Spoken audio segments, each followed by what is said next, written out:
तो दोस्तों, आज के इस खास वीडियो में हम जानेंगे कि वह कौन से खिलाड़ी है जो चमार जाति से आते हैं और साथ ही में बाबा साहेब अंबेडकर के विचारों पर चलना पसंद करते हैं। तो जय भीम दोस्तों, हमारी आपसे एक ही विनती है, अगर आप चैनल पर नए हो तो चैनल को अभी के अभी सब्सक्राइब कर लें ताकि आप हमारी अगली वीडियो आसानी से देख सकें, और वीडियो को भी लाइक कर दो और वीडियो अपने दोस्तों के पास शेयर जरूर करें। तो चलिए वीडियो शुरू करते हैं दोस्तों। हालांकि जाति व्यवस्था खत्म हो गई है और जाति आधारित भेदभाव गैर कानूनी है, लेकिन यह सांस्कृतिक और सामाजिक रूप से भारत में गहराई तक व्याप्त है। इसका मतलब यह है कि दलितों के साथ दैनिक आधार पर भेदभाव जारी है। दलितों के खिलाफ घृणा अपराध आम है और आवास, स्कूल और सार्वजनिक सेवाओं तक पहुंच में अलगाव गहरा है। कई उच्च सामाजिक आर्थिक व्यवसायों में भी दलितों का प्रतिनिधित्व कम है।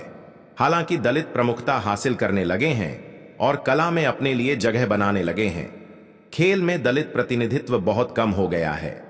पूरे इतिहास में महत्वपूर्ण दलित शख्सियतों को याद करने और उनका जश्न मनाने के लिए अप्रैल को दलित इतिहास माह के रूप में मनाया जाता है। इस महीने को यादगार बनाने के लिए हम 6 दलित खिलाड़ियों की कहानियां दिखा रहे हैं जिन्होंने अपने क्षेत्र में उत्कृष्ट प्रदर्शन किया है और कई बाधाओं को तोड़ा है।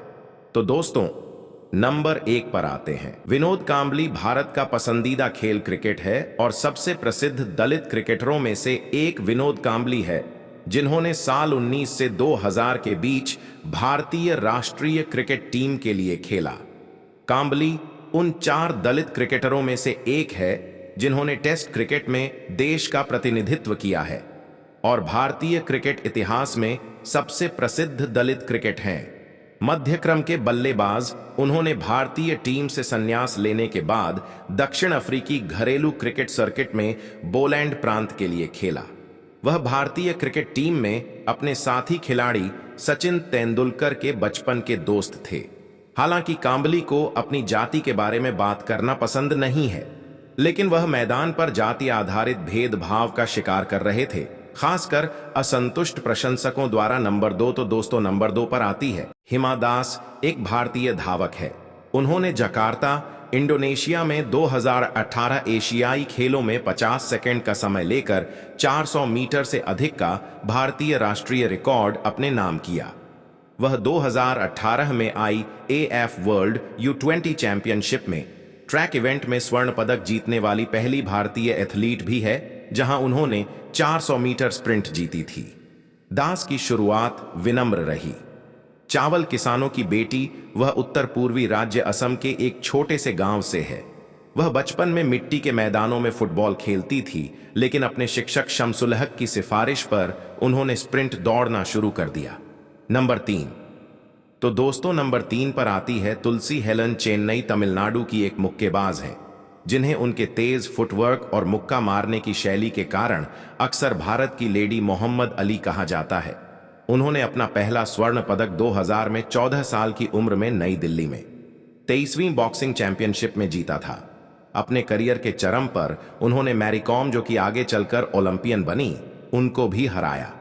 एसोसिएशन के सचिव के हाथों अपने साथ हुए यौन उत्पीड़न के खिलाफ बोलने के कारण राज्य मुक्केबाजी संघ का समर्थन होने के बाद जब तुलसी ने खेल से संन्यास लिया तो उनके नाम पर 30 पदक थे। तुलसी अपनी दलित पृष्ठभूमि और उसके कारण होने वाले भेदभाव के बारे में बहुत मुखर रही हैं। वह कहती हैं, क्योंकि मैं दलित पैदा हुई थी, इसलिए मुझसे सबसे निचले पायदान पर रहने की उम्मीद की जाती है, लेकिन मैं एक अलग जिंदगी का सपना देखता हूं। नंबर 4 तो दोस्तों, नंबर 4 पर आती है PT ऊषा को अक्सर भारत में ट्रैक और फील्ड की रानी के रूप में जाना जाता है। उन्होंने 1980 के दशक में ट्रैक और फील्ड स्पर्धाओं में एशियाई परिदृश्य पर अपना दबदबा बनाया और भारत के लिए कई पदक जीते। ऊषा 1984 में लॉस एंजल्स ओलंपिक में ओलंपिक फाइनल में पहुंचने वाली पहली भारतीय महिला बनी, जहां वह महिलाओं की 400 मीटर धावक दौड़ में 1 सेकंड के 1/96वें हिस्से से कांस्य पदक से चूक गईं। वह अब भारतीय एथलीटों की एक नई पीढ़ी को तैयार करने की उम्मीद में केरल के कोझिकोड में एक एकेडमी चलाती है। नंबर 5 तो दोस्तों, नंबर 5 पर आती है संथी साउंड राजन तमिलनाडु में ईंट भट्ठा श्रमिकों के 5 बच्चों में से एक शांति साउंड राजन एक ट्रैक और फील्ड एथलीट है जिन्होंने भारत के लिए 12 से अधिक अंतर्राष्ट्रीय पदक जीते हैं। महिलाओं की 3000 मीटर में उनके नाम भारतीय राष्ट्रीय रिकॉर्ड है। 2006 में लिंग सत्यापन परीक्षण में विफल होने के बाद दोहा कतर में एशियाई खेलों में महिलाओं की 800 मीटर दौड़ में उनका रजत पदक छीन लिया गया था। इस अनैतिक और अवैज्ञानिक परीक्षण से जो उन्हें अपमान सहना पड़ा, उससे वह अवसाद में चली गई और आत्महत्या के प्रयास से वह बच गई। तब से उन्होंने अन्य महिला एथलीटों का समर्थन की है जो इसी तरह के मामलों से गुजरी हैं, जिसमें कास्टर सेमेन्या और द्वितीय चंद शामिल है।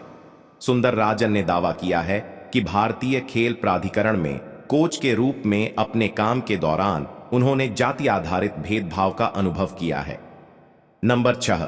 तो दोस्तों, नंबर 6 पर आती है स्वप्ना बर्मन, जो एक और रिक्शा चालक और एक चाय बागान कर्मचारी की बेटी स्वप्ना ने 2018 में एशियाई खेलों में हेप्ताथलन स्पर्धा में भारत के लिए स्वर्ण पदक जीती। ऐसा करने वाली वह पहली भारतीय महिला थी। स्वप्न पूर्वी भारतीय राज्य पश्चिम बंगाल से हैं, जहां उनकी जाति कोच राजवंशी को उच्च जाति की मुख्य धारा में नियमित रूप से बहिष्कृत और अपराधी ठहराया गया है। स्वप्न का जन्म जन्मजात विसंगत के साथ हुआ, जिसके कारण उनके दोनों पैरों में 6 उंगलियां हैं। हालांकि अपने परिवार की गरीबी को देखते हुए वह कभी भी विशेष जूते नहीं खरीद पाई और उन्हें सामान्य जूते में प्रतिस्पर्धा करनी पड़ी, जो अक्सर तंग होते थे। आगे बढ़ते हुए आपको बता दूं, भारतीय खेलों में दलितों का प्रतिनिधित्व अभी भी कम है। हालांकि भारत की समस्त खेल संस्कृति की कमी की आलोचना की जा सकती है, लेकिन दलितों के खेल, विशेषकर टीम भाग लेने की संभावना कम है। संस्कृत प्रणालीगत और संस्थागत बाधाएं दलितों को खेलों में भाग लेने से रोकती रहती हैं, जिनमें गरीबी और जाति आधारित भेदभावपूर्ण प्रथाएं भी शामिल हैं। हालांकि खेलों में, विशेषकर भारतीय क्रिकेट टीम में जाति आधारित कोटा के विचार पर बहस हुई है, लेकिन आमतौर पर इसे तीखी प्रतिक्रिया का सामना करना पड़ा है। केवल ठोस और विचारशील प्रयासों से ही दलित खिलाड़ियों को अपने क्षेत्र में उत्कृष्ट प्रदर्शन करने का उचित मौका मिलेगा।